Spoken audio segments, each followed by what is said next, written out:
have that relationship, but it doesn't always fix the whole problem, right? And so I do believe that understanding how mast cell activation syndrome really affects patients really clears all these other issues up in a way. Welcome to the Metagenics Clinical Podcast, where natural healthcare practitioners can hear innovative, cutting-edge information from leading experts from around the world. Welcome to Metagenics Clinical Podcast. I'm Nathan Rose, and with me today we have Dr. Tania Dempsey. Welcome, Tania. Thank you. Thanks for having me, Nathan. Now, you spoke for us at the International Congress this year on mast cells. We've done a previous podcast with mast cells, but the interest has been phenomenal in mast cell activation syndrome. I think you've been inundated with requests from Australian patients since you spoke at our conference, so we thought it'd be good to get you back on and talk about mast cell activation syndrome. So, before we do, just maybe a little bit of your background, because you essentially went from doing conventional medicine and in a pretty short space, you've now integrated functional medicine and arguably one of the world leading clinicians in mast cell activation syndrome. So could you just give us a little bit of a snapshot there? Absolutely. Yeah, I went through the conventional training, went to the top medical school in the United States, did my residency training, also very, very conventionally, but top schools, top hospitals, doing what I thought I should be doing and learning the way I thought I should be learning and taking care of patients that way as well. And it became very obvious to me very early on, but certainly after a few years in private practice, that I wasn't helping patients the way I thought they needed to be helped. I felt that we were really in conventional medicine, traditional medicine, really treating conditions, diagnosing conditions, and putting Band-Aids on the situation. And we weren't really looking at the root cause and trying to figure out why patients were suffering the way they were suffering. And I've always been very holistically minded. And so I slowly evolved, maybe actually not that slowly, because it became very clear the more I started digging, the more I started looking, the less Band-Aids I was using, the better the patient outcomes were. And so I took a leap of faith and left conventional private practice, which was with a very large multi-specialty practice, and decided to go out on my own. And I formed Hormonal Integrative Medicine, and that was in 2011. And it's been incredible.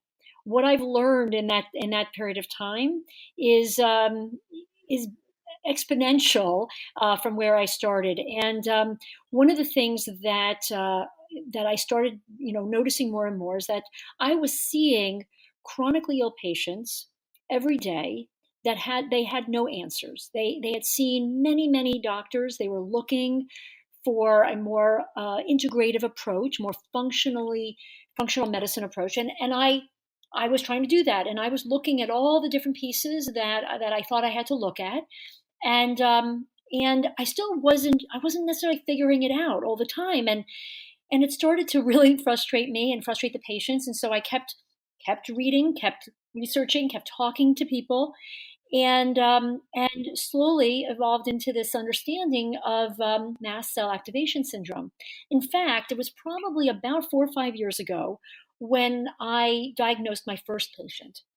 And she is the one who really launched me into this realm, because this was a patient that many of your listeners might have seen, or if your listeners are patients, then they may be in the same boat.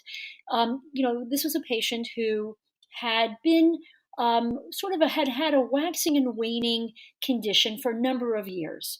There were times when she was better. There were times that she wasn't. And she was clearly in a major flare at the time I was seeing her. And she had just had an upper respiratory infection that wasn't healing. She was very reactive. Everything we tried to treat her with, she was having allergic reactions to. She was having hives. She was having abdominal pain and diarrhea. And there were all these different pieces, different systems that were being affected. And I couldn't find the one unifying diagnosis that would help explain it all. I knew that it wasn't that she had 5 different diagnoses going on in her body. They had to be connected on some level. And we kept digging, kept digging. And I remember that one night when I was doing research online, and I was looking at PubMed. I was reading everything. I was even honestly Googling too. I was just trying to figure out what I was missing and why she wasn't getting better the way she should have with the treatment that I thought should have worked. And I came across this mention of mast cells and mast cell activation syndrome. And it was the light bulb went off. And I said, oh my goodness, this might explain her condition, but wow, this also could explain many of my patients' conditions. And so once you see it, once you find your first patient, it doesn't stop. You then realize that this is probably much more prevalent than you ever imagined. And she actually was the patient who connected me to one of the other world's experts in mast cell activation syndrome, Dr. Lawrence Safran. And he and I now work together. He works with me in my clinic, and we are very committed to getting to the root cause, to understand mast cell biology, mast cell activation syndrome better, doing research on patients, helping other doctors and educating other doctors to help treat their patients. And so this is like a revolution, the way I see it, and it has to be because there's too many cases. Yeah. I feel like it's the next level of functional medicine where we were looking at things still in the silos, I think, like, leaky gut and methylation, the microbiome, but this could be, not in every case, and we'll get to that, maybe a key unifying factor amongst all those symptoms that your patient was presenting. Absolutely correct. And that's what I was noticing, that I was treating the leaky gut, and I was treating the SIBO, and I was treating their thyroid and their adrenals, right? And all these things that we think about, right? And of course, we were taught that they are connected. And if you help the adrenal glands, you're going to help the thyroid too. We know all those things have that relationship, but it doesn't always fix the whole problem, right? And so I do believe that understanding how mast cell activation syndrome really affects patients really clears all these other issues up in a way, right? And now you've addressed it in a more holistic way. Even if you're using medication, it's still to me holistic because you're looking at that whole picture of how it fits together. Absolutely. So these mast cells sound like it's almost a pretty bold statement. They could be underlying all these issues. So I suppose, appreciate that, let's have a look at the mast cells. So we'll do a bit of a quick 101. So can you give us a understanding of what mast cells are, where they're located, what sort of stimulates them, and how they respond? Absolutely. So mast cells are actually white blood cells. They come from the bone marrow. They're released, and they actually live primarily in tissue, in what we call vascularized tissue. So tissue that has blood vessels that feed it. It's one of those white blood cells that's not found in the bloodstream. There's a cousin to mast cells that live in the blood, and they're called basophils. But mast cells are actually in the tissue, and they have a very important job. They actually have several jobs, and they're very, very involved in the immune system. But they can actually affect the immune system on various levels. So the first way that mast cells protect us or help us is that they're sort of our defense mechanism against things that are foreign to it. So if our body is exposed to something that we don't like, we don't want to affect us, let's just take the influenza virus. We're seeing an uptick in the United States right now because of our season in influenza. So let's say you are exposed to influenza. The mast cells, in addition to many other cells in the body and many other parts of the immune system, will get activated. It doesn't like the flu. What is it going to do? So it's going to produce, it already produces different chemicals. And it manufactures these chemicals and stores them in what we call granules. And these granules are sort of ready. They're all ready. So when the mast cell sees something it doesn't like, essentially the mast cell we call it degranulate. I like to use the term explode. In a sense, it opens up and it releases these chemicals. these chemicals are toxic. One of the chemicals that many of your listeners have heard of is histamine. So the mast cells have, let's say, histamine as one of the chemicals, one of the mediators that it makes. And if it sees something it doesn't like the flu, it will explode, release the histamine. And now the histamine's job really is to help kill, essentially, get rid of that influenza virus. Except that it doesn't often result in that. It might try to do that. It probably doesn't really. And having all that histamine and all those chemicals released actually damages us more than it does the foreign object. But that is really what the mast cell, I guess I'll use the term, was designed for. But we know that mast cells do other things too, and they actually interact with other parts of the immune system. They stimulate the part of the immune system that produces antibodies. So that also does help you fight things like influenza, bacteria, viruses, parasites, all kinds of things like that. And there are a few other ways that it works. But the reason we think about the first part is because that's where this mast cell activation syndrome really comes upon us. This is how we are starting to understand this mechanism and how it's impacting patients' health. So in a normal mast cell, everybody has normal mast cells that are, again, designed to help the immune system. In a patient with mast cell activation syndrome, the mast cell has gone awry. There's an inappropriate response. So the mast cell may not be actually responding to a virus or a bacteria or even an allergen in the air like pollen. It is now reacting totally inappropriately and almost without any reason. Okay, there may have been a trigger initially. There may have been something that may have started this process going, but sometimes we don't always find the trigger. But we know that the mast cells will continue this sort of explosion, degranulation of these chemicals, including histamine, and that is damaging tissue. So the patients are reacting. They could have their upper respiratory tract affected. It could be like a runny nose. It could be trouble breathing. It could be asthma. It could be as bad as anaphylaxis even. But the mast cell and its mediators that it releases can affect just about every single part of the body. Almost every organ can be affected. And the symptoms will be different depending on where this is happening.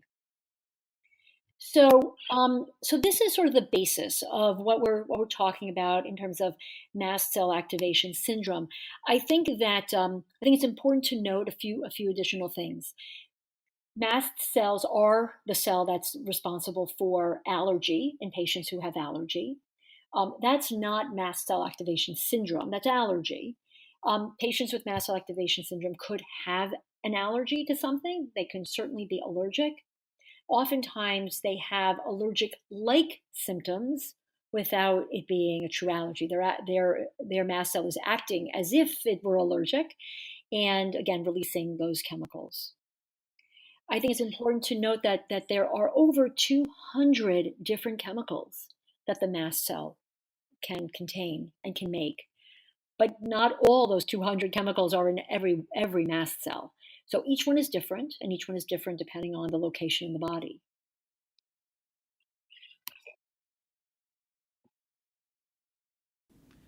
That's fascinating and really illustrates that it's not like a homogeneous clinical picture, I bet, because if different mast cells or where their constituents are in different organs and tissues, and now we've got different triggers, it sounds pretty tough to diagnose or identify the clinical picture. So if you could, what are some of the patterns you're seeing with your mast cell activation syndrome patients? So, I like to divide mast cell activation syndrome into three categories, because I think if you understand it, understand how there, even within the syndrome itself, there's some differences. Then you can understand how to identify the patient. So there's primary mast cell activation syndrome, and these are patients who typically present fairly young in age. There are signs, let's say, they may not have the full presentation, but there are signs that they may have mast cells that are inappropriate. But over time, and as they get older, it becomes more and more apparent, and they become more and more reactive until there's a specific, like I would call it a straw that broke the camel's back, sort of thing. There's a trigger of some kind, but maybe it's not identifiable, and then they wind up with this full blown syndrome and need a lot of help and care to get it under control. So that's primary. In secondary mast cell activation syndrome, these are patients who may have had a genetic predisposition. So there may have been something there, but not always. And there was a specific trigger that brought it on. And so the mast cells are actually reacting inappropriately, but they're reacting because something really did start it, like an infection, a traumatic event, a stressor in your life, an exposure to a toxin. There is something, and we should go over some of the triggers because I think it's important to note. But in secondary, the thought is that if you can eliminate the exposure to the trigger, that it might be, it could be that it could be cured or very well controlled. And then there's this third category, which, I'll call idiopathic. It could be a combination of primary and secondary. And I would say that many patients have both. Or it could be that we don't know. We don't know if it's primary or secondary because we haven't figured it out yet. So when we're trying to I'm sorry, go ahead.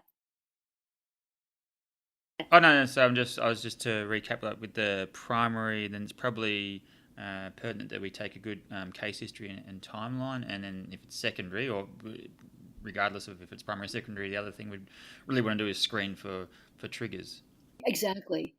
And so the history, when you're trying to, when the patient comes in, and regardless of whether they're coming in because they want to know if they have mast cell activation syndrome, or if they come in because they haven't been well, for whatever reason, we start at the very beginning. And the very beginning for me is actually reviewing the mother of the patient and what happened before conception of the patient, what happened through pregnancy when the patient was in utero, and then the birth, and then going through all the way through.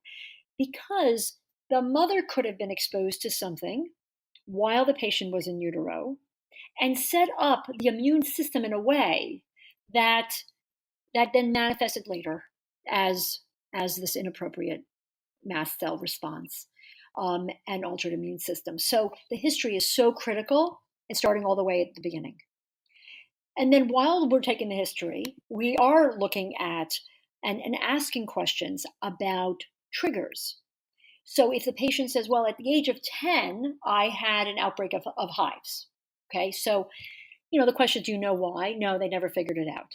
Okay, well then let's see if we could jog the memory. Is it possible you had a cold before it started? Is it possible you had some diarrhea illness, some gastroenteritis? Is it possible that it was allergy season and you did have seasonal allergies, right? So we look through all that. So I'm looking at the environmental antigens. So those come from the air, they come from food, they come from animals. All those things that are sort of airborne, we need to understand if there's a link.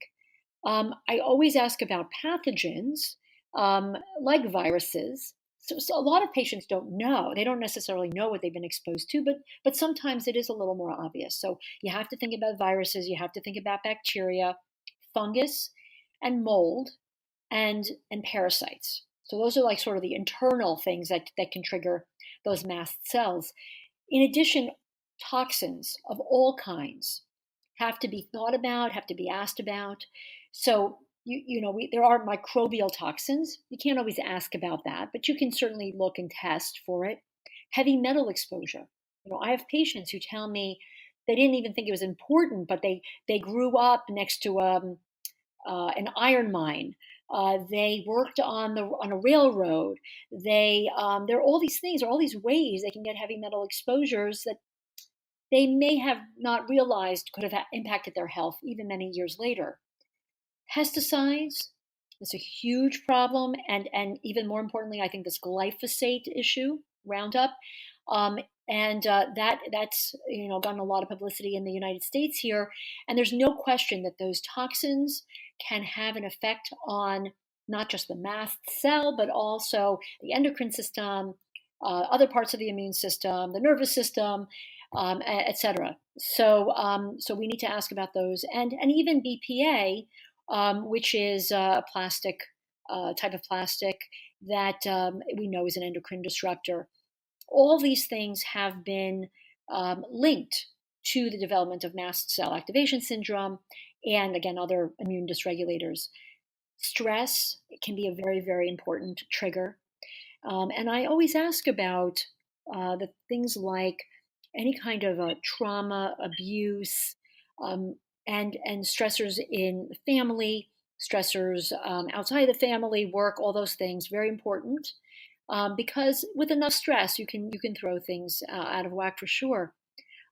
Hormones are potent triggers, and we should talk about hormones, and so that we can understand the interaction between hormones and these mast cells. But in women, it's not uncommon for mast cell activation syndrome to get worse during the period or 2 weeks before the period during ovulation. So we know that there are the interactions. The microbiota is another very important piece of this, and there are studies that have been published and letters that have been published specifically about the microbiota and the impact of those good bacteria on the immune system, and even specifically the mast cell. And then diet, of course, in our functional medicine training, we know that diet is critical on so many levels in understanding what's going on with the patient. So these are all things that I'm going to focus on in my history taking, and I'm also going to look at these things as much as I can through testing. Brilliant. And so that really, there might be some light bulbs going up for listeners about how you've just identified like some of the well-known functional medicine drivers like mold and parasites and infection. But the takeaway I get from that is there's a piece of physiology that we probably didn't understand until now, that they may have been doing a detox or antimicrobials or helping with the microbiome, but if the mast cells are still firing excessively, then that may still drive a lot of the symptoms, and hence why practitioners are employing their typical therapies, but maybe not getting the results thereafter. Would that be a fair assumption or assessment of how mast cells fit into the context of this functional medicine format? Yes, absolutely. I think you hit the nail on the head there. The truth is that I'll give you an example. I treat a lot of Lyme disease in my practice, and it's become very clear that many Lyme patients, Lyme and other tick-borne diseases, so I'm not just talking about Borrelia burgdorferi, I'm talking about all Bartonella, Babesia, all these things, some of which are found in Australia, and they get the infection. The infection can be persistent. There's no question that these infections can live for a very long time, maybe forever, in the body. You're treating it, but many of these patients develop mast cell activation syndrome, either during the initial infection or even during the treatment. Very often they're being treated, and all of a sudden they start reacting to everything you give them. And the teaching has been, well, that could be Herxing or a Herxheimer reaction or a die-off reaction. That's why they're reacting. They're reacting to the herb or the antibiotic, and that's a good thing because they must be killing something, right? And I see it differently. I'm starting to see that these reactions are very much related to the mast cell, that pushing them through it is not necessarily going to accomplish anything other than damaging their mast cells and their body even more.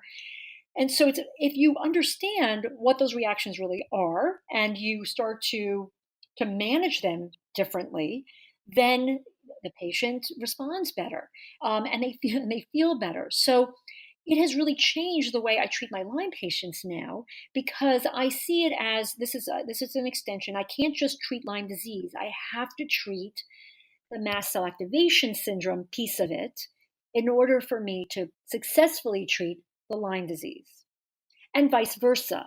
Because if I don't treat the Lyme disease, we may be stuck with the mast cells acting that way. But the truth of the matter is, even with treating the Lyme disease, there is the risk that once the mast cells have been activated the way they have, they may never go back to what they were before. So these are things that from a functional medicine perspective, we have to be looking at, because, at least in my patient population, they're very sensitive. They again, they react to a lot of things, and they get frustrated because they think they're never going to get better because they can't take, for instance, the herbs or the antibiotics that everyone else has tried to prescribe to them for this disease. Right? As soon as you start managing them differently, you start moving their progress along. So let's, yeah, that's brilliant. So let's use that sort of mindset for female hormones, because that's what I wanted to get to. And it's a good example historically in natural medicine. There's been a big focus on the ovarian output of like progesterone and estrogen, and trying to create this magic balance, and then looking at the metabolites of estrogen for all these hormonal conditions. But I'm sure many practitioners have found that only takes you so far. And we had a podcast with Lara Bryden speaking about this endometriosis. We have to think more broadly and globally. You've really looked at mast cells in female hormonal conditions, and that could be a key piece there. So can you explain what you've discovered so far? Yeah, it's really mind-blowing in many ways. And once I started really understanding this piece better, it really does offer you so many other options for treating patients. So, if I had a patient in the past who came to me with symptoms of PMS, for instance, and let's say painful periods, and maybe heavy. Okay, and we would approach it. We would do some salivary, hormone testing, different parts of the month. We would start to try to figure out, where the inflammation is. We'd want to know, the estrogen levels at particular times, and the progesterone levels, just as you said, right? And we might opt to put somebody on a oral contraceptive, right? And that's not necessarily wrong. That can help for women who are in the age. Let's say they can't take those things.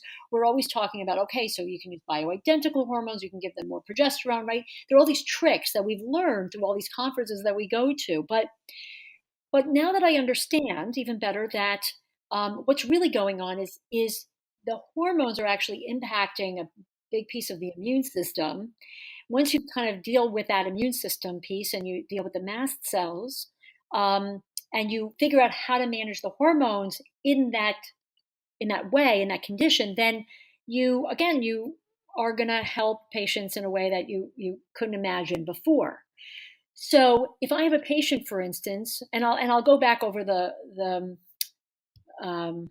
biology a little bit, but if I have a patient, for instance, now who has, let's say, painful, heavy periods, and they have tried the birth control pill, and let's say somebody put them on that, it didn't really help them enough. They were still having a lot of pain, and they tried, let's say, bioidentical progesterone, and they tried different things, and nothing's really working.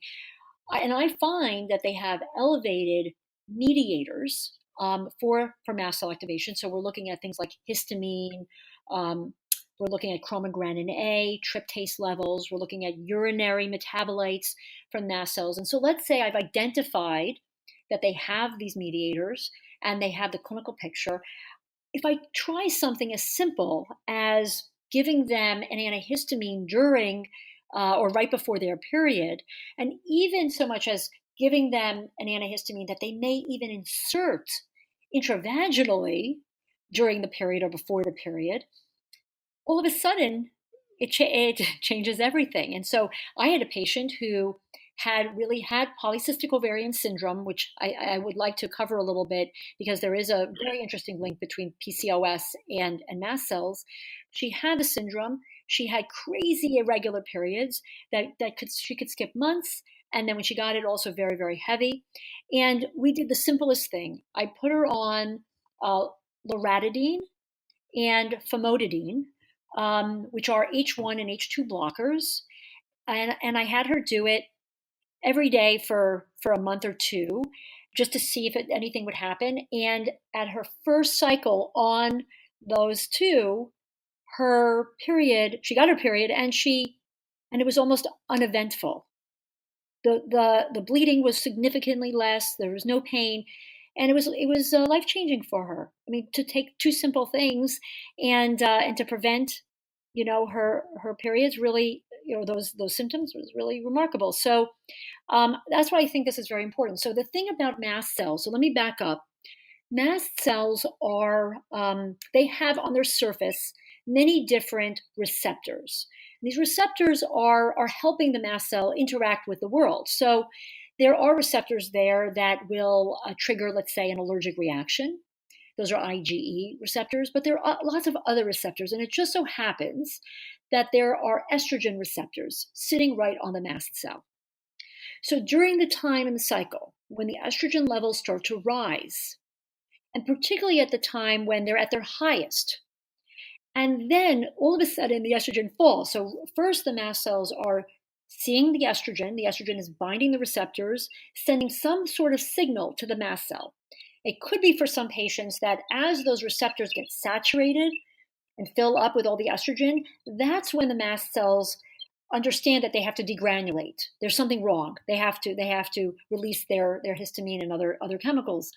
But it may be for some women that everything's fine as long as there's enough estrogen, but then the estrogen drops, the progesterone drops, and boom, they're about to get their period, but at the same time, their mast cells are now very, very reactive, and mast cells release chemicals, including not just histamine, but heparin is a very important compound that mast cells manufacture and release. Heparin is a blood thinner. So if you have these mast cells and they're exploding in the uterus, by the way, because they are in abundance in the uterus, for a lot of reasons we think, you can get excessive bleeding because the mast cells have released this blood thinner into the environment there, and many other chemicals as well. And so if you can stabilize the mast cell and block it from exploding, then you get, potentially less bleeding, and you get, less pain and less irregularity. So controlling it in that way can be very, very helpful. Sometimes that's not going to be enough. Sometimes you do have to use some hormones to stabilize that mast cell. Maybe the mast cell needs to see some progesterone and some estrogen in a certain ratio, and that keeps things happy. And if it's not, then that's where you run into trouble. But that's an art. We don't know yet what the right amount for everybody is. That's the problem. Yeah. So that's a great synopsis on bleeding, heavy bleeding. You just touched upon pain there. I want to dive into endometriosis, because I believe there's a fair bit of research there on mast cells and the pain in endometriosis. Yep. There are many different syndromes and diseases that have been linked to mast cell activation syndrome. And endometriosis is one for sure. And there are others. And in fact, I have a slide. Unfortunately, I can't show it to you, but I have this amazing slide that Dr. Afrin, actually it's a image from one of his articles, and it was an article on mast cell mediated mechanism of nociception. So this is pain syndromes and how mast cells were affecting them. And on this great illustration, he has listed endometriosis, chronic prostatitis, migraines, vulvodynia, irritable bowel syndrome, neuropathic pain, post-op pain, fibromyalgia, and bladder pain syndrome. So if you think about all those things, right, these are conditions, they're inflammatory conditions.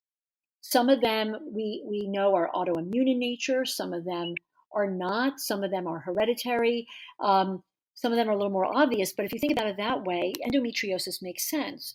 Why it makes sense is because the endometrium, the uterus, is filled with mast cells, and we believe that during pregnancy, there's an increased number of mast cells, so they must serve some purpose that we don't quite understand yet.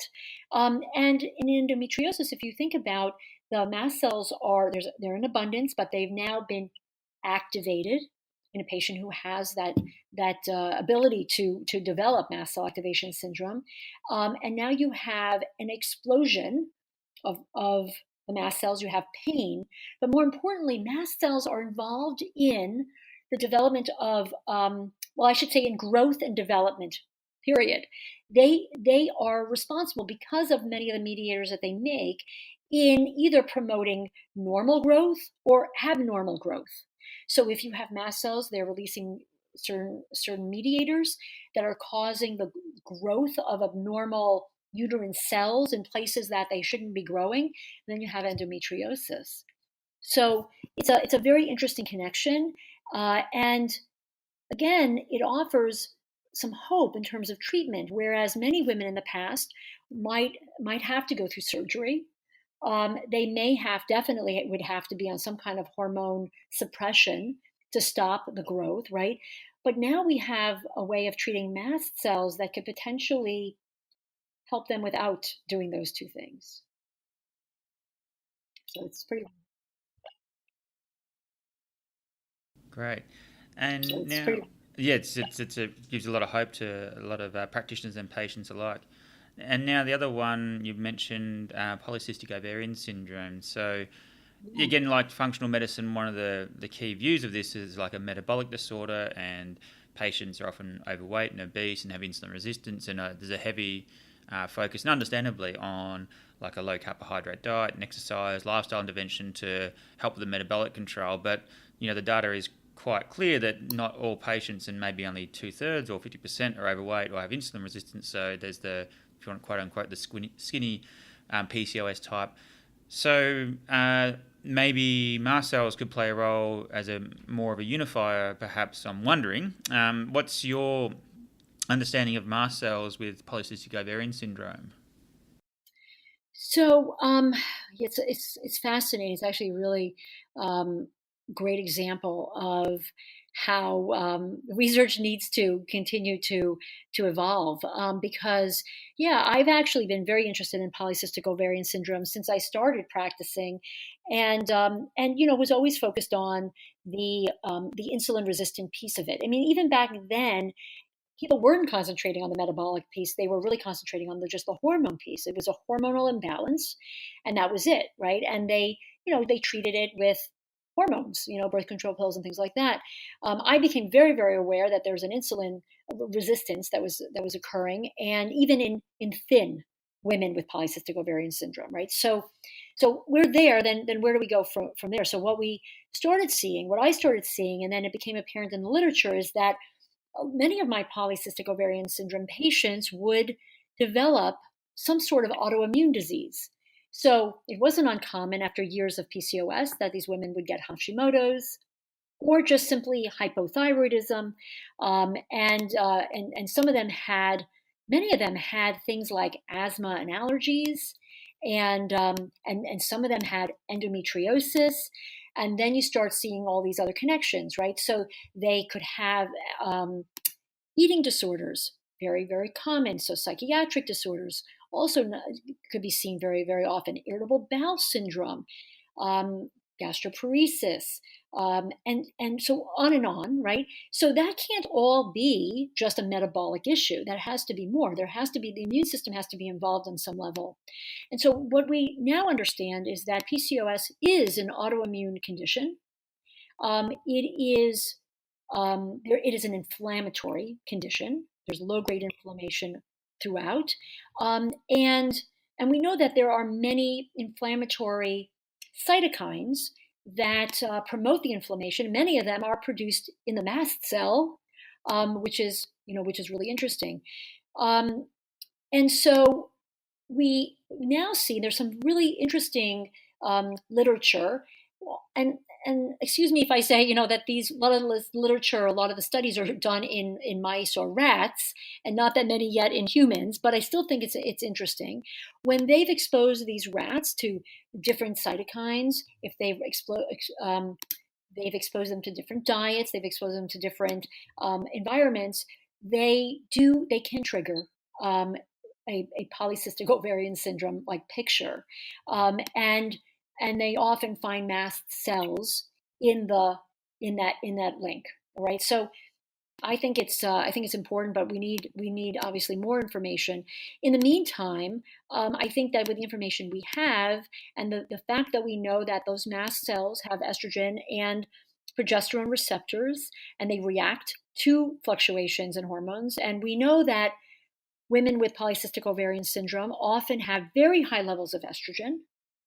They have high levels of testosterone as well. Interestingly, mast cells do have testosterone receptors, but it's not clear that those receptors actually cause any type of reaction. So it looks different than the estrogen.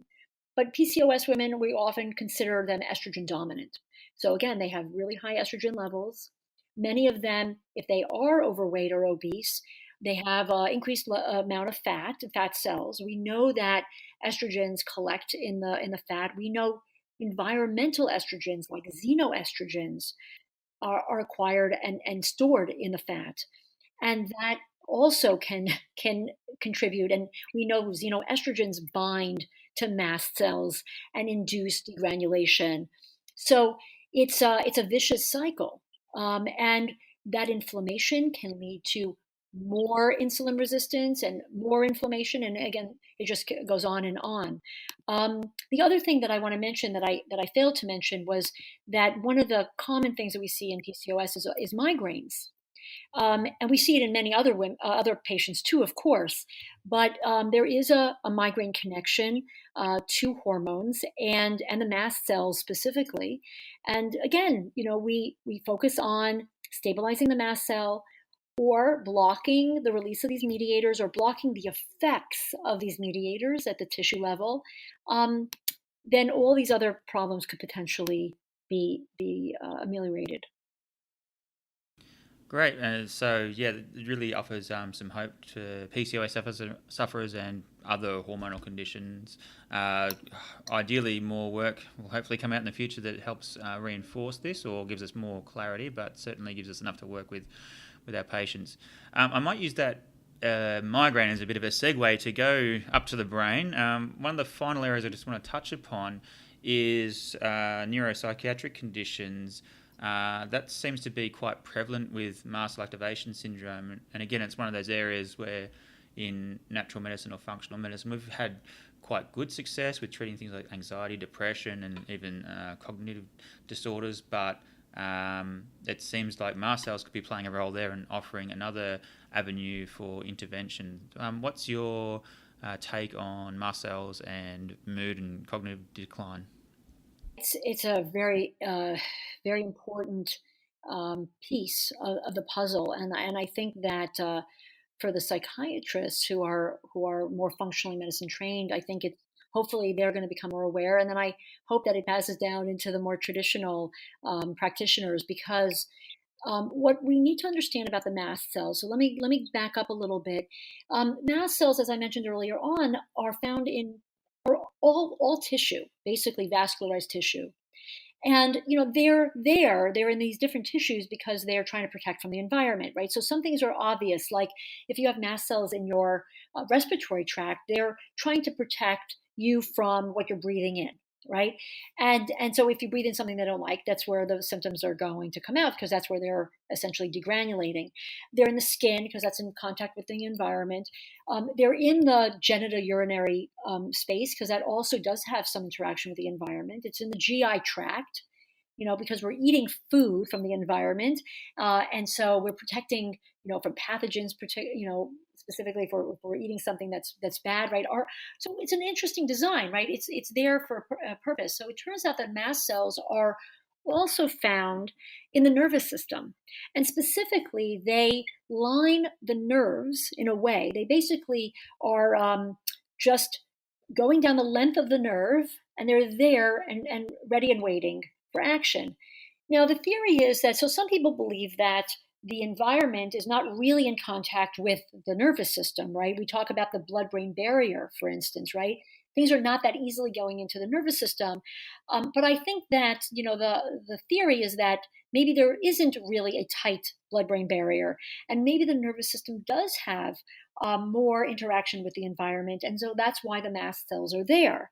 And if there's anything that is bothering the mast cells, or even if it's not and the mast cells have just been, they've been activated, they're going to release these, again, inflammatory mediators. Some of them are cytokines, some of them are neurotransmitters even, and they're sending a signal to the nerve that the nerve needs to send a specific signal. And that signal could be aberrant, it could be not correct, and it doesn't matter. Then the nerves themselves release their neurotransmitters, and those could potentially even feed back to the mast cell and send a signal to the mast cell to do something also probably inappropriate.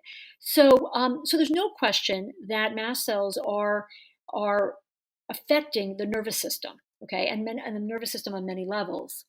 Now, if you take it a step further, so we know that, I mentioned earlier, that mast cells are involved in pain syndromes, right? And those pain syndromes originate at the nervous system level, right? So if we look at the brain, for instance, right, there has to be mast cells there as well, and there are. And if the mast cells have been activated, and there are, again, many reasons why they could be activated, they can send that signal and cause anxiety, depression, OCD, and even in one of the areas of interest of mine that I've been researching, and I'm actually going to be speaking on next week at a conference, is the interaction between mast cells and autoimmune encephalitis or autoimmune neuropsychiatric disorders. And these are the disorders that are triggered by an autoimmune phenomena. There's an attack on the nervous system that causes these abnormal mood disorders or abnormal even behavior. So there can be tics involved, there can be even seizures, and again, OCD, anxiety, depression, all kinds of behavioral disorders. In the pediatric population, we call it PANDAS or PANS, and in the adult population, we call it autoimmune encephalitis, encephalopathy, autoimmune neuropsychiatric disorder. And what we're seeing is that there is some trigger, but the mast cells then are affecting the nervous system and are probably promoting an autoimmune phenomena that's not specifically autoimmune, but is acting as if it's autoimmune. And so now the nerves are being attacked, the specific receptors are being attacked. They could be dopamine receptors, they can be tubulin receptors. There are various different receptors that we're looking at, NMDA receptor. Now those receptors are being bound, or they're being stimulated in a way that's inappropriate and causing this abnormal behavior. So I have, one of my interests is in the link not just between this condition and mast cells, but specifically in a particular tick-borne infection called Bartonella.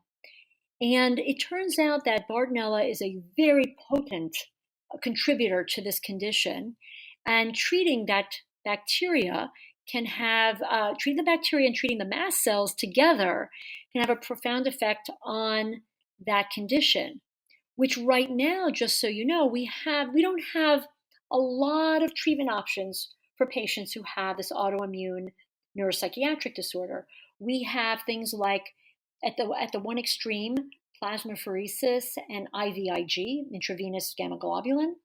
We have antibiotics. There are a few other therapies that are being looked at, but now we have the use of mast cell stabilizers, antihistamines, other blockers of other mediators, and now you have one more layer that you can approach this with, and see dramatic improvement.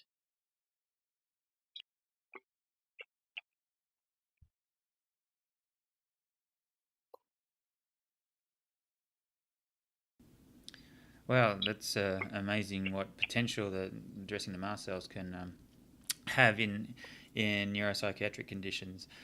All right, well, I'm about to wrap it up. So, yeah, I think you've hinged upon like autoimmunity. I'd love to dive into that, but yeah, we've only really scratched the surface. So listeners might have questions about testing and treatment. I will remind the listeners that we did cover that with Dr. Sandeep Gupta. So if they want to refer back to that. So before we close off, any other sort of closing remarks about advice for natural medicine practitioners on mast cell activation syndrome? Yeah, I think first and foremost, think about it. Have that on your differential when you have a patient with multiple diseases, diagnoses that don't completely explain everything about the patient's condition. So I think just thinking about it and having it there. I think that reading as much as you can, listening to these podcasts, reaching out to Dr. Afrin or myself. If you have questions, we're always happy to help practitioners. Our goal is to educate as many practitioners as possible, because the truth of the matter is that I can't treat every patient, and neither can Dr. Afrin. And so we want to help others help their patients, because I think that's critical, because we're all seeing this. And, I don't want to say it's an epidemic. I don't want to get to that extreme, but I do think that this is not an unprevalent condition, probably with estimates of somewhere around 17%, maybe 20% of the population have mast cell activation syndrome. And that's a big number. So, I think that's maybe the take home message, that to keep thinking about it, and understanding that the patients, there is hope for the patients, as long as you follow this path, So I thank you for having me. I really enjoyed this time. And I hope everyone learned something today. Oh, absolutely. I'm sure they have, and it's really food for thought. And I think hopefully for some, there's some real light bulb moments where they've had stubborn conditions in their clinic, that this may be a potential avenue for them. So I was reluctant to maybe broadcast your contact details, because I know how busy you are, but that just shows how altruistic you are in helping practitioners and patients alike to really get to the bottom of their health complaints. So we can put some links to your contact details in the show notes. So Dr. Dempsey, I really Sure. thank you. And I'm just repeating what a lot of almost all of our audience felt at Congress, that it was a privilege to have you down in Australia to speak, and hopefully we can connect again in the future to further broadcast the word about mast cells and improving patients' health. Happy to be involved in any way that I can. I love the audience there. Great. Well, thank you, and take care, and we hope to connect soon. Yes, thank you so much, Nathan. Thanks for having me. Thank you for listening to the Metagenics Clinical Podcast. Find us on iTunes and leave a review. Join our practitioner-only Metagenics Facebook group to be informed of new podcast releases, keep up to date with key industry updates, and more. Visit metagenics.com.au to find useful links and resources relating to this podcast, and sign up for our e-newsletter.